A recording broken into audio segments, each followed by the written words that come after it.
qabeenya Afrikaan akka addunyaatti qabdu qabeenya uumamaa haa ilaallu. Afrikaan ardiilee addunyaa keessa jiran keessaa qabeenya uumamaatiin akka addunyaatti tokkoffaadha. Lafti qonnaaf ta'u hektaara biiliyoona 1.5 addunyaa irratti argama.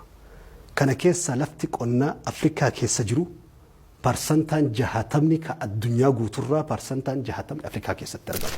Warqiidhaan South Afrikaan yookiin Afrikaan kibbaa Suudaan biyyoota warqiidhaan badhaadhan keessaa akka addunyaatti beekamu.